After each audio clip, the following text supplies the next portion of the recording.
Welcome to the Illuminating Primary Care podcast. Hi, this is Rohan from Menlo Park Recruitment. I'm your host today for the Illuminating Primary Care podcast. I'm joined by my colleague as well on the Nursing and Allied Health Division, James Sargison. How are you doing today, James? I'm doing good, thanks, Rohan. How are you doing? Yeah, not too bad at all, thank you.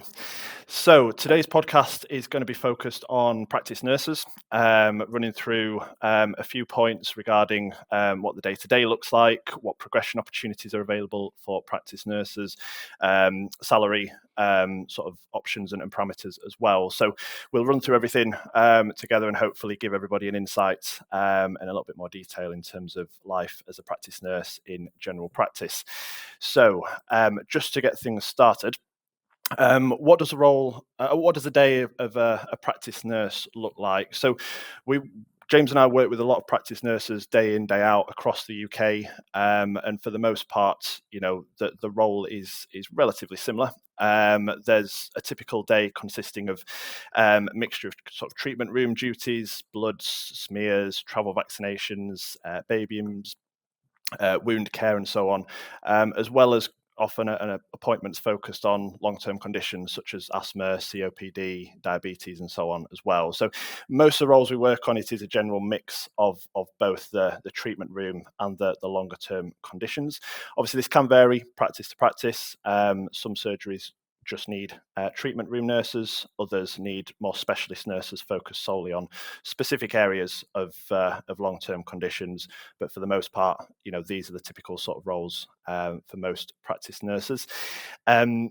Potential for home visits and care home rounds as well. Some surgeries require this more than others. It's something that seems to be increasingly picked up on, at least from my experience, with surgeries that have paramedics that they employ. It's very often the focal point of paramedics to pick up on, home visits and care home rounds. However, it is sometimes, the duties and responsibilities of practice nurses as well.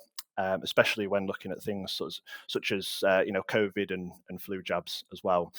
So there's a lot of variety and scope within the role, and there's always an opportunity to sort of focus on specific areas of interest, whether that is a certain area of chronic disease management such as asthma, COPD, or diabetes, or whether it's something entirely different. Some practice nurses, for example, focus on sexual health or women's health, for example, just to offer a bit more variation for the practice.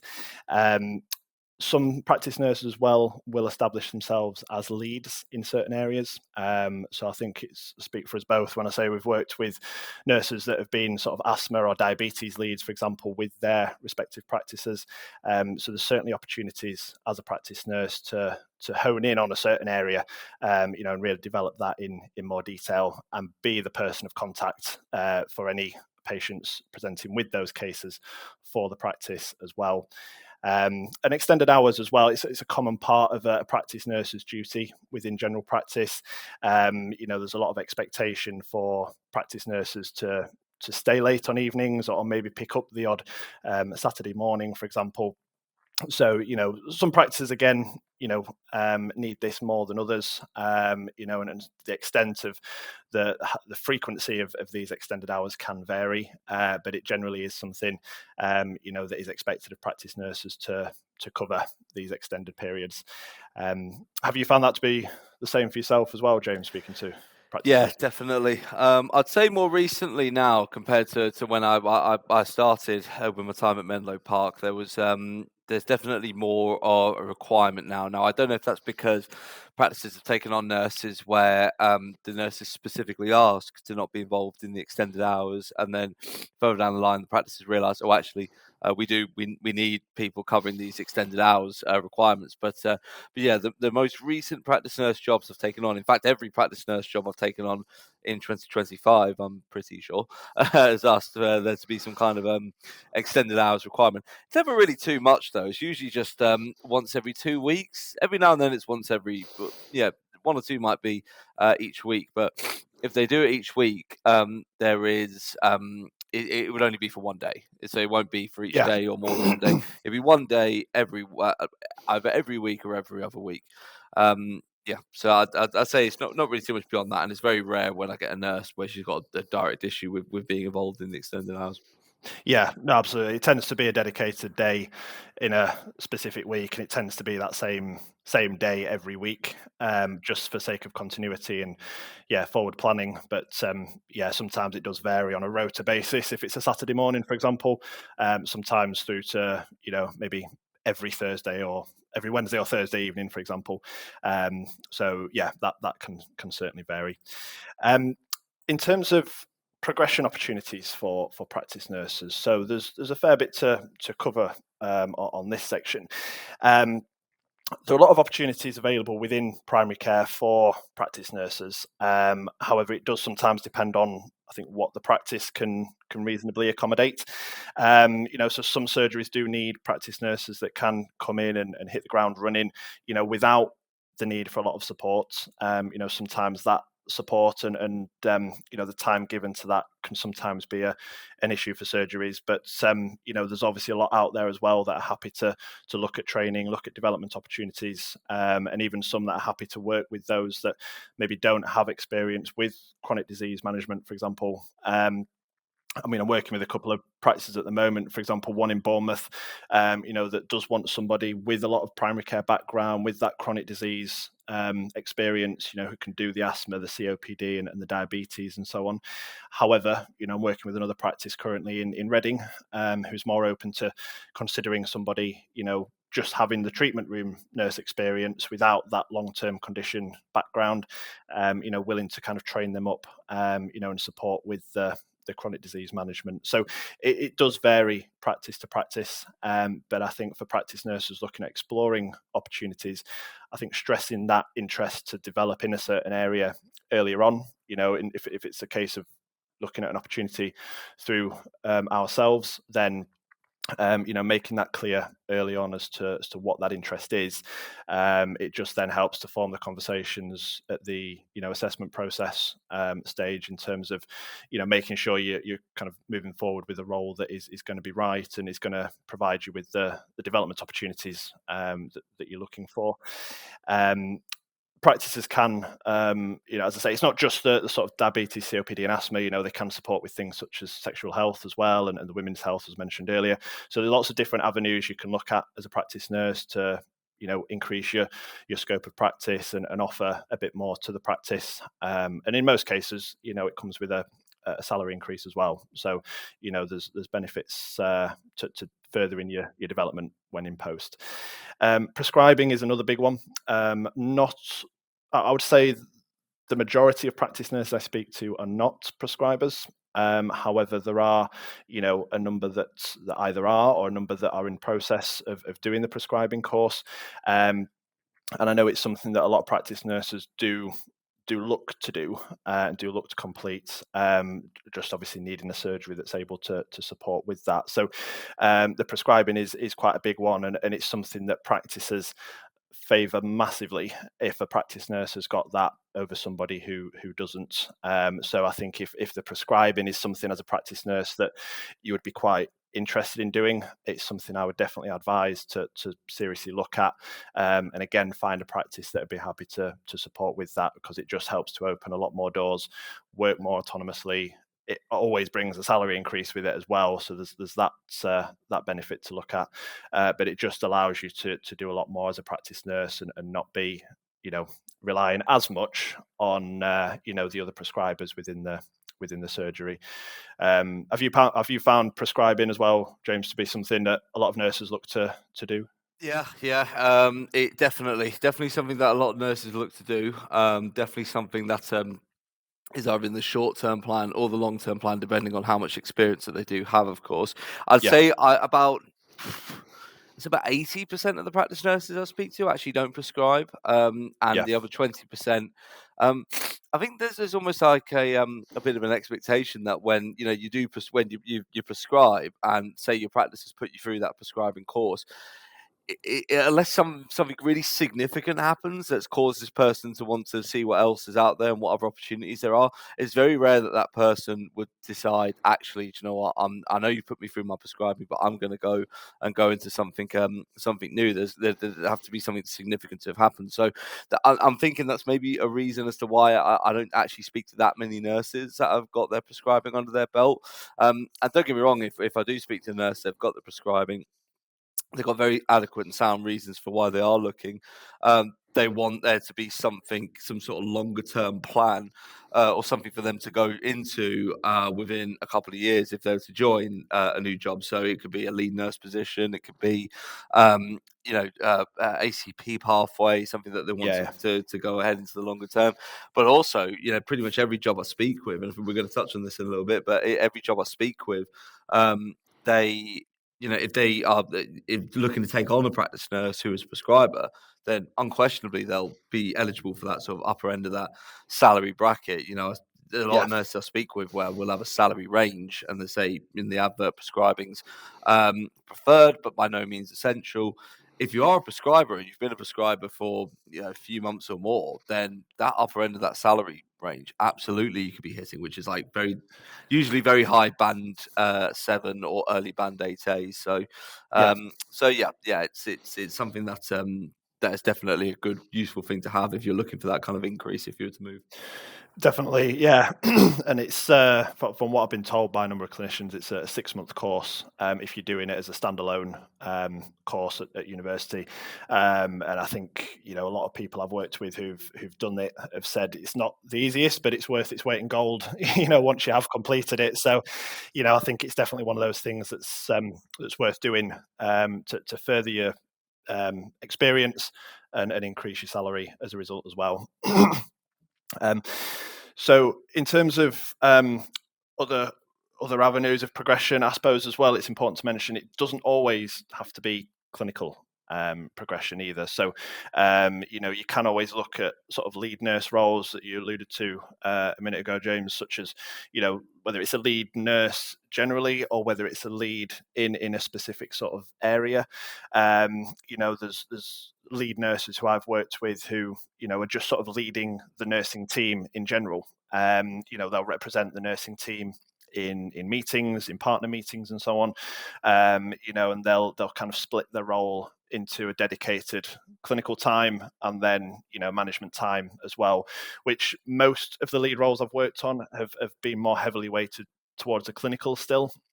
So you might be looking at 60-40, for example, in favor of clinical, but having those dedicated times, each week, spread throughout the week as well, to sort of manage the team, do the audits, do the rotas and all that side of things. So, there's opportunities to progress into more of a sort of management role as well, rather than just solely thinking, clinical. For example, I recently spoke to a practice nurse with 8 years experience in primary care, who's recently taken on a lead nurse role, overseeing 4 other nurses in the practice she's joining. And that split, as I say, it is sort of 60-40 in favour of the clinical. Have you worked with many lead sort of nurses? Yeah, absolutely. In fact, actually, the first role that was successful in filling was a lead practice nurse role with a surgery in Kent that we've worked with for a good number of years now, and yeah, that was one of the big elements of it, was the fact that if you're coming from a role where it's pretty much 100% clinical, you're going to be going to something where it's a bit more split, where it's mainly clinical still, but they are going to be a bit more, they're going to want somebody who's a bit more focused on that lead responsibility, that development of other nurses, mentorship of other junior colleagues. So having that experience is hugely advantageous when you're able to go into that kind of role. But at the very least, a willingness to want to go into it, and a willingness to really work on that. Maybe you've taken a junior nurse under your wing, or maybe you've overseen some work that some of the more sort of newly qualified people have been doing, and giving good advice and good input, which has helped them. All of that stuff is massively advantageous if you're looking to go into like a lead type of role. So yeah, absolutely. What you summed up there is pretty much on the money. It's about a 2/3 to 3/4 of a way split of clinical to management and development. And then if Yeah, you're successful in that lead position and you wanted to become clinical manager or just go into a different sort of managerial avenue, absolutely having that under your having that experience in your repertoire is going to be yeah. hugely important. Yeah, absolutely. And just lastly on this topic of sort of progression development as well, I think CPD, that continued professional development is extremely important. I did see an article a month or two ago from Nursing in Practice that unfortunately said that a lot of nurses don't actually get the correct amount of time dedicated each week to CPD, which I know a lot of practices are trying to sort of prioritize and focus on more. I think it is an important aspect of the role. Even if it's not specific courses such as asthma or diabetes, for example, there's other sort of smaller training, smaller courses and so on that nurses can get involved in, just to keep their skills up to the required level, just to make sure they are confident and competent, when dealing with patients of all ages, presenting with all sorts of different, conditions. So, that continuous CPD element, I think, is very important and something that I know a lot of nurses that I work with want that dedicated time, in order to continue with that and not let their, I suppose, skills, start to slip and potentially lead to problems further down the line. So yeah, I think all in all, there's a lot of progression and development opportunities available, whether it's clinical or managerial, for practice nurses within general practice. Yeah, 100%. Couldn't agree more. And I think it's there's always good to focus a bit as well on practices that are able to offer that CPD. A lot of the time they'll say that oh, it's ad hoc or it's this. If they say Yeah, it's ad hoc, don't think that means they're saying yes we give it, but actually they don't. It's not the case. Ad hoc just means, of course, that if it's a course you want to pursue and it's going to benefit the practice and benefit yourself, they'll agree to it. A yeah, lot of more practices I speak with are doing that as well. They're saying, because we give a week's CPD to nurses, but sometimes they want to pursue a bit more, and we look at it and we think, wow, that's actually going to be massively helpful to us. So it's more given when it's given, but a lot of practices will say yes, we're happy for you to do that. But yeah, that probably segues into another good bit, another good area to focus on, which we'll then discuss, which is what to look out for in a practice if you are a nurse who is looking for a new role. So this is something that we speak about with practice nurses all the time. It can feel a bit daunting at times, a bit when you're going looking for new jobs and say you're yeah, actively applying for stuff online and you want to find the right place. And it's yeah, it can be tricky. We've all been there when you're looking around. You see something like it could look very very flashy and very nice and sound very cool, but then you actually see them in person. You think, oh, hang on a minute, I don't really I feel like I kind of wasted my time a bit here, and I wish I kind of looked into it in a bit more detail and knew, what I was kind of getting myself into, basically. Before I go into this, by the way, apologies for any of our listeners that are really not enjoying the sound of snot. It's hay fever season. I get hay fever really bad, so yes, apologies in advance. But anyway, we'll just go straight into it. So one of the things that is really worth looking into, when you're going for a practice nurse job. This does apply a bit more depending on how much experience you have and how comfortable you are in the role. But a big thing to look out for is how many practice nurses the practice currently has. So, if you're going to go into a role where you let's say you're very new to the job, you've got a year, less than a year's experience, you want somebody or a group of people there to sort of help embed you into the team and help guide you whilst you're getting used to your familiar new surroundings, unfamiliar new surroundings, and people to give you that support where it's needed. So if you fall into that category, you probably want to go somewhere where there are at least one or two other nurses there. If you're going to be the only nurse into it, I mean, the practice will probably look out for this anyway. But if you're going into a role where you'd be the sole practice nurse, and there are still certain things you're maybe a bit less comfortable with than others, I'd recommend avoiding that. But basically, I recommend going somewhere where there are going to be other nurses there, because not only are you going to feel very comfortable in pretty much everything you do, whether it's traditional nurse duties, chronic conditions, anything, you want to be sure that you're not going somewhere where you can feel bombarded and overloaded with, the amount of patients you'll be seeing, the amount of issues you'll be treating people for, all of this stuff. It's always best to be going somewhere and looking out for somewhere where there's that good support network around you. And also from those nurses, do any of them lead in a specific area? Do any of them work on, is one of them a diabetes lead? Is another a chronic condition lead? I was actually recently, just before Christmas, working on a lead practice nurse job with this practice. Again, we work with quite a bit in Southwest London. And the nurses I'd spoken to were one of the things that they really about the opportunity. One of the things they really liked the sound of was the fact that pretty much each practice nurse in this surgery, there was about off the top of my head, there was about 4 other nurses there. Each of them specialised in a certain thing. So you have one that just worked on diabetes, another that worked on chronic conditions, and another that handled the traditional nurse duties like blood, smears, wounds, etc., etc. And it might be easy to think that, oh yeah, but there's not a lot of variety there. They're just kind of doing the same thing. But what it allowed them to do was it allowed them to become absolute professionals and experts in the subject matter and the thing that they were working on. And it's Yeah. something that they wanted to do as well. And it was a very supportive environment and a lovely place to be. So it's always good to know if there's any that lead on a certain area, in case there's maybe something that will be maybe a specialism you want to work on and would like somebody for their advice and help if needed. If there's maybe something where you think, oh, I'm actually not as confident working on smears, that's okay. We've got somebody at the practice already who deals with the smears, so we don't need somebody who's able to do that from day one. So that's all good.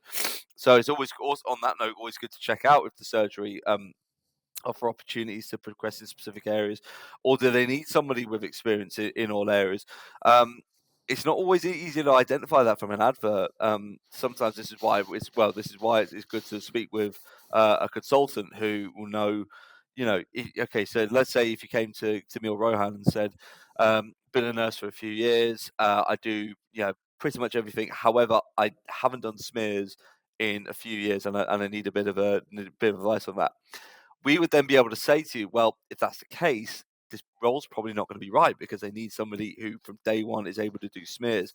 So that way, at least you're not wasting your own time by going into something that's not right. And you're not going into an environment where, again, you're going to feel overloaded and a bit out of place, basically, is what I'm saying. So Yeah. it's good to look out for this stuff before pursuing a new opportunity for sure, knowing if it's right for you. Do they offer CBD and do they offer the time that's honor the time that's required? It's obviously a big one. If you want that further progression, development, if you want to advance further, knowing going somewhere where they have that is key. It is very, very, very rare to find a GP surgery that doesn't do that in any way, shape, or form. It's the might have reasons for doing that, but it's very rare to find one. I don't know if you've come across any, Rohan, where they've just not offered any CPD whatsoever, even ad hoc. Yeah, it's often something a lot of surgeries are happy to offer, whether it is dedicated time each year, or whether it is sort of on a case by case basis. A lot of surgeries, as long as they've got the team to be able to accommodate training, as long as they've got the time and the finances as well to be able to take that time to help practice nurses to train, because obviously it's not, practice nurses are just one of the roles within general practice. There's lots of other roles that also require CPD and training. So there's often dedicated afternoons once a month, for example, for CPD and things like that. And every surgery I work with pretty much offers that, if not something similar, in order for nurses and other staff to keep developing, because as you've said, it is an important aspect. And I think when you've got other nurses, especially at a practice, who maybe do specialize in a certain area, you've got that sort of go-to person. If you experience something that's maybe a bit more complex than you thought it might be, or it's something you're generally confident with, but this one instance it's slightly different and you just want some advice, I think having somebody like that in practice to kind of go to and ask for some, even not necessarily help, but just to kind of direct you in the right sort of direction, and provide some advice that might help, just so if you deal with something similar in future, you know how to handle it without without coming to anybody else. 100%. And as well as that, it's also useful looking into something that might not be as evident on the advert, which will be, or job description, which will be, are you going to be based on the one site and just dealing with one site and their patients, or are you going to be expected to go across multiple sites? It's usually the case that it doesn't have to be directly a PCN role, and there might be a need for maybe one day every 2 weeks or one day every now and then to go to another site if it's quite local. Usually, if it's more than one site and they're a bit far away from each other, it will say that, and it will be made very clear on any other job description. But every now and then they might say, like for instance, there's a practice I'm working with at the minute on a couple of roles, and they've got 3 sites, and there's an expectation to go to 2 of those sites, but they're like a 5-minute walk of each other, so nobody really has an issue with it at all. And it's pretty much the same in each spot that you go to. It just means more access to patient care. So and on that note, extended access, like we touched on earlier, is that going to be a requirement? If it is, what day and what kind of hours do I work towards so I can plan around it? Being upfront and knowing all this stuff beforehand is massively advantageous and needed. And needed to be established way beforehand. So do they have like I'm guessing they have a multidisciplinary team? Have they got other clinicians? Do they have, as well as nurses, have they got AMPs, ACPs, physios, paramedics? All this stuff is extremely handy to know well in advance of the meeting, just to know if it's going to be absolutely right for you. Some of this other stuff is typically found out at a slightly can get found out at a slightly later point, but normally if you come through a consultant, we're able to establish this way in advance, and that's all the other benefits and entitlements like annual leave allowance, study leave allowance. Can any days potentially be work from home? Are there any additional benefits? Normally it's made pretty obvious or made very apparent by the on the job description or advert, but at the same time this is stuff that we always get when speaking with practices. Every each annual leave day down to a T, we get sick leave, maternity leave as well. There's also the CQC rating and the QoF rating of the practice. This one sometimes is worth kind of bearing, at times taking with a pinch of salt, just because not every practice will have the most up-to-date information online. There's a website called Fingertips that's a government website where it reveals, levels of deprivation, what score they've got on QoF, what their rating is on CQC, patient list size, age ranges of the patients. It does give a good variety of info, but it is worth bearing in mind not all of it is always going to be up to date.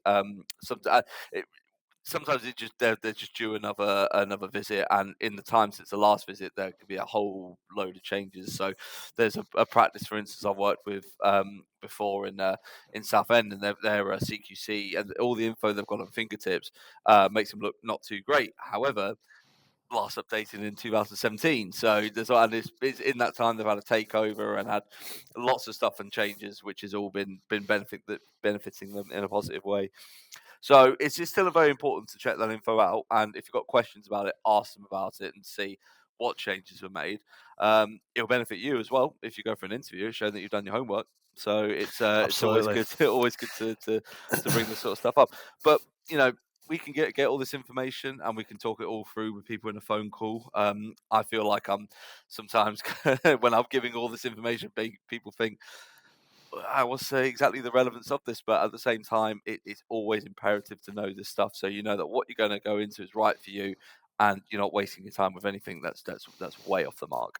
So yeah, definitely, yeah. And I think just a point to mention as well is with a lot of job adverts, sometimes they all can blur into one. A lot of the time they can always look the same, and they talk about progressive practices and being forward thinking and things like that, which is obviously great to hear.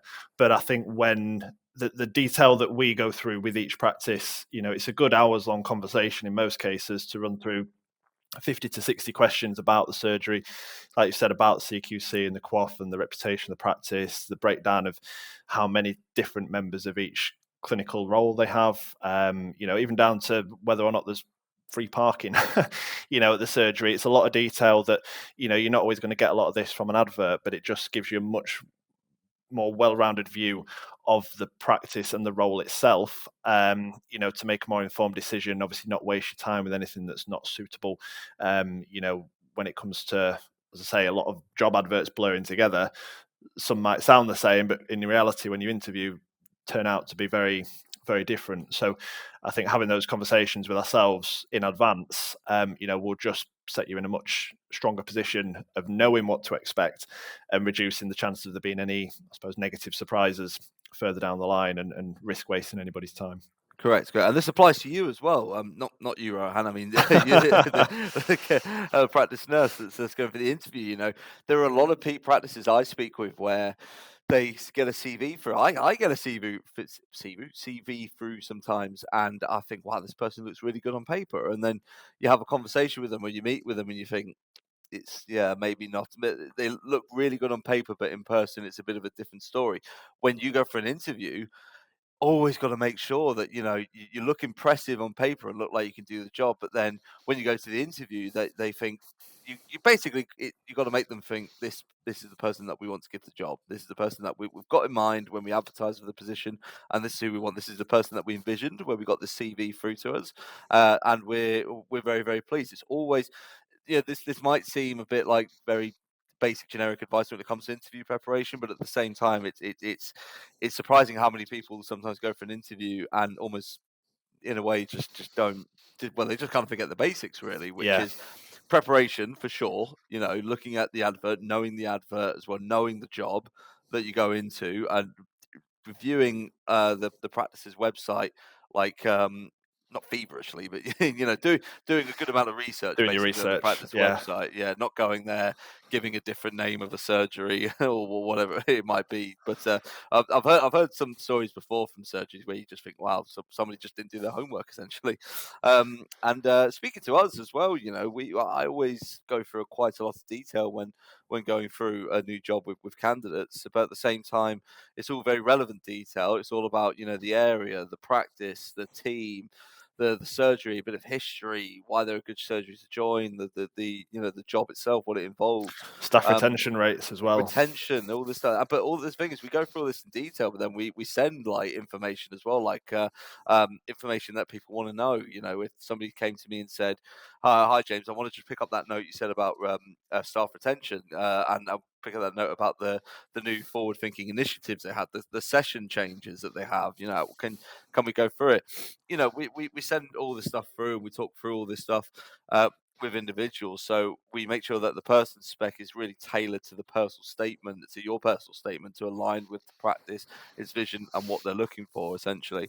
So it's always good to, it's always good to obviously reflect on experience, of course, when going for a practice nurse job. If you're maybe a student as well, and somebody who's more newly qualified, then highlighting your placements experience, highlighting maybe if you weren't a nurse when starting in primary care, maybe you were physician associate, whatever it might be, highlighting any relevant experience that you've done, which in the past, which makes you a suitable fit for the job. Essentially, again, seems like it's very straightforward, but sometimes it's just very easy to forget this stuff when going for an interview. Dressing smartly, of course. You don't have to go in a three-piece suit, but you can. But creating a good first impression, dressing smartly is really, really handy. Not turning up in a football shirt or something, which I've heard somebody doing, if you could believe that. Fortunately, not somebody we've introduced before, but yeah. Anyway, arriving early, not too early, not half an hour early or something, and so you're waiting around for a long time. Arriving early with about, I'd usually say rule of thumb is about 5 minutes or so. Just showing that obviously you're punctual, you know who you're meeting as well, so giving the right name of the person. All this stuff is usually confirmed in a interview confirmation email or whatever it might be. And having questions as well at the end of an interview. That's another crucial one that people sometimes forget. But again, not asking 10, 15, 20 questions and keeping them there for another hour, but asking them about a handful of good questions that are relevant, shown that you've done your research, shown that you've got questions that are very relevant to the job, relevant to your time there at at the practice, because it not only shows that you've done your work, but it shows that you're quite keen on the opportunity. That shows that it's something that you want to go into. All of this stuff is all about creating a very good and importantly very lasting impression when you go for an interview, because at the end of the day, you might not be the only person they're seeing. They might Yeah, be seeing a couple of people, and you want to, you want to go there and create the best impression, show them that you've done your background work, you've done your research, you're very keen on the job, and at the end of the day, that's all you can do. That's all. I've done interviews for jobs that I've not ended up getting, and I've done a lot of work for them and prepped well for them, but sometimes there's somebody on the day who's just better than you. It's the reality of it. But as long as you do everything you can prior to the meeting, and you come out the meeting and think, "Do you know what? Thought I did really well there. Yeah, came across well. Good interview. Good this." Then that's all you can do at the end of the day. So yeah, it's a lot of sort of very sort of straightforward, kind of almost in a way sort of generic advice there for prepping for an interview, but doesn't matter if it's healthcare, technology, food and meat, whatever it is. It's all about creating a good and lasting impression, and showing that you're keen on the job and that you're effectively not wasting their time. So yeah, definitely. I think showing you're interested and making that first impression. I mean, my dad always used to say to me, "You only get one chance to make a first impression, so make it a good one. Do your research, do your preparation, and like you say, if you leave at the end, you're not successful. You can't have done any more. So, you can at least leave with your head held high. So, yeah, as you say, I know a lot of that sounds basic, but it is surprising how many people, don't dress smartly enough, or arrive late, don't account for potential traffic delays, things like that. So, I think just having a bit of common sense and forward planning, can go a long way when it comes to standing out with any opportunity, really. Yeah, and if you are in traffic or behind, don't panic. Some people go really, oh, this is really bad. This is really. Sometimes things happen, yeah, and it's fine. You can even reschedule things, but yeah, don't panic. And also, again, it's always best saying this rather than putting into practice, because it's always different when you actually do an interview as opposed to when you're getting ready for it. But it's just a conversation. It's just a Yeah. friendly conversation and a chat. You're not being interviewed by Claude Littner from The Apprentice, so it's who's don't know if you've seen The Apprentice, Rohan, but he basically just absolutely tears into people's CVs and deliberately makes them uncomfortable. But it's not like that at all. I just one last note I will make on it as well. When giving an answer to questions, try not to go into a huge, almost unnecessary amount of detail. Like my dad always used to say to me, try to keep it to 30 seconds. Then I try counting to 30. What's it? But no, not really. But the point he was making is sometimes they just want a straightforward answer to a question that's been asked. They don't want you to waffle. Don't go on multiple tangents. Just keep your answers short, concise, and to the point. And yeah, that's that. Yeah. Doesn't have to mean you're in the military or something, and finish off by saying sir, yes sir, but at the same time, just if you're just keep straight to the point, you'll be absolutely fine. So Yeah. yeah. Absolutely. So yeah, and then just to sort of finish off the podcast as well, just obviously wanted to touch on salary and that side of things. It's obviously a very important aspect for everybody, every working professional, whatever walk of life you're in, and that's no different in primary care. Now, salary parameters do vary from practice to practice. They also vary based on level of experience. They're also different based on geographical area as well. So just to mention in advance, I handle opportunities across the southwest, up into the West Midlands, and up into parts of the Northwest and Yorkshire as well. And James, you handle opportunities in and around London, southeast, and up in sort of Essex and that sort of area as well. So, there is a variety when it comes to salary based on location. That's why I just wanted to highlight that. I mean, certainly from my experience, I've found that in terms of geographical side of things first. Some of the more urban areas, do tend to offer slightly lower salaries. Sometimes inner city roles such as, Birmingham and Manchester, for example, do tend to offer slightly lower hourly rates than surgeries that are more rural. I think part of that is due to the difficulty in terms of finding practice nurses, or at least those that are willing to travel. There's very often a lot more available, within a reasonable commute within those larger cities. So I think that's obviously factoring into the lower hourly rate. However, it obviously does depend on level of experience as well. Like I mentioned, some practices that can afford the time and the resources to train nurses up, if they've maybe either not got primary care experience or only got a limited amount. I would say from my experience, you're probably looking around the £17 an hour mark as a sort of starting point. Sometimes 18 if you've had some experience in primary care, but it is quite limited. I've had roles then, that have gone up to, again, for a more experienced nurse, with a chronic disease background, not necessarily full diplomas in all areas, but just a strong background in, respiratory and diabetes, for example, looking at around the sort of 22, 23 per hour sort of mark. And in some cases for a prescriber as high as, sort of 24.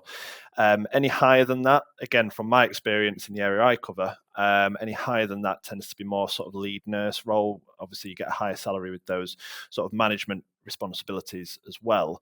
Is that similar in and around London, or is there an enhancement on Bit that? of an enhancement, to be fair, but again, it follows a very similar sort of rule where it does depend on the amount of experience that somebody has.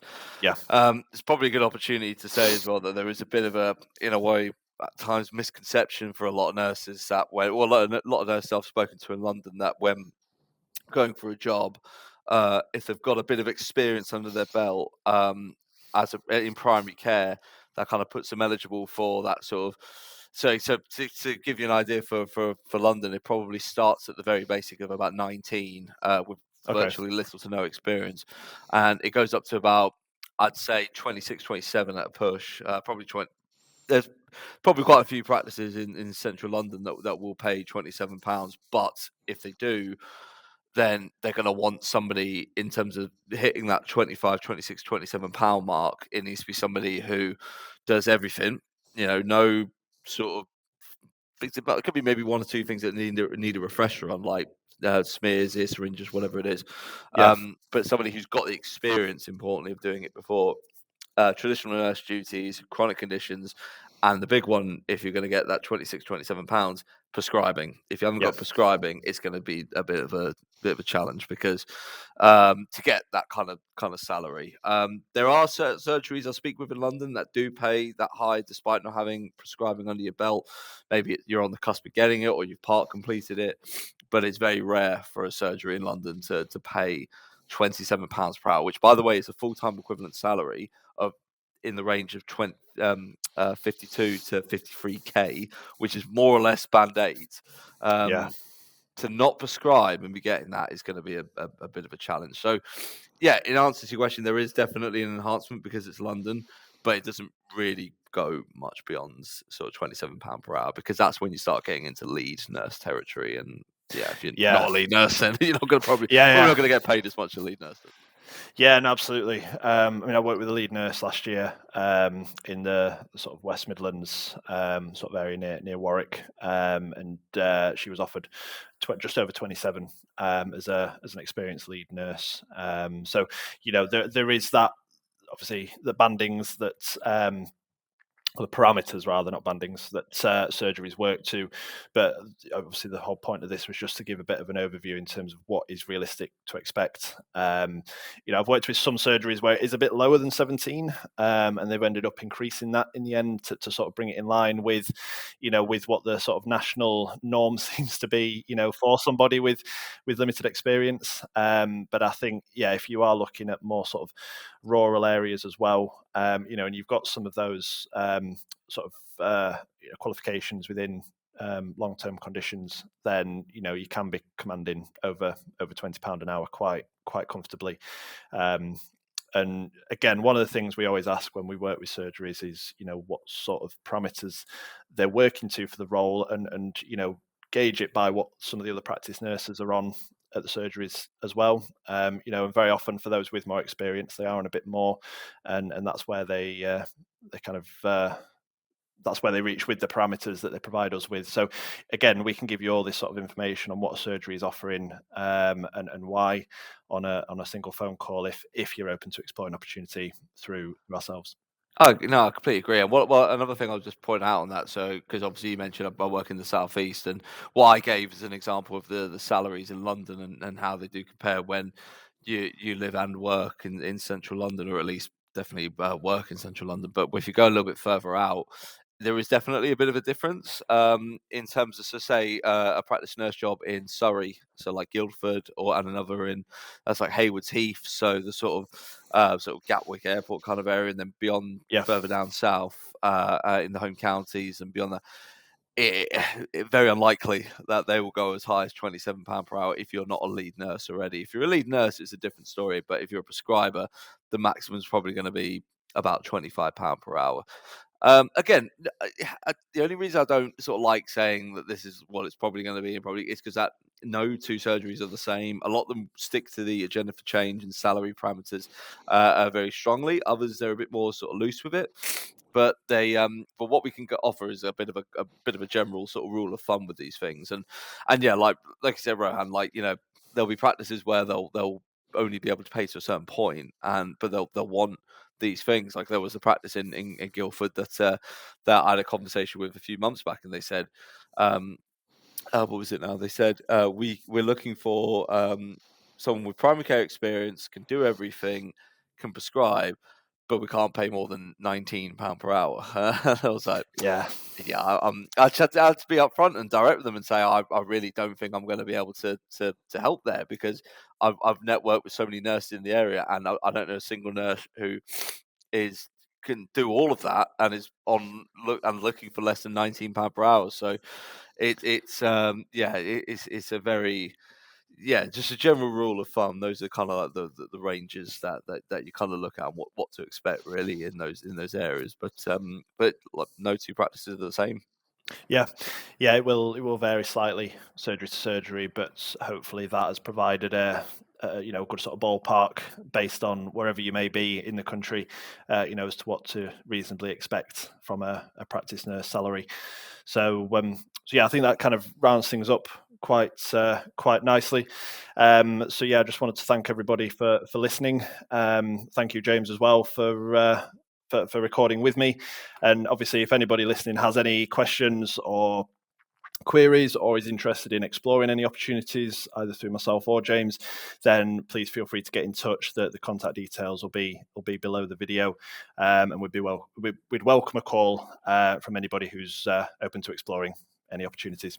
Correct. And just a note on that as well, it doesn't have to be for a specific job that we're working on, or maybe if you're not actively looking now but might be in the near future, having a conversation with us early and giving us an idea of what's going to be right for you means that when opportunities come up that are relevant, you'll be notified about them, and you can effectively maybe sort of beat other people to it if it's not a job that they're advertising for just yet. So there's always a benefit to having a conversation and registering with us, even if you're not actively right now looking to go into a new job. So I hope that all the info has been really useful.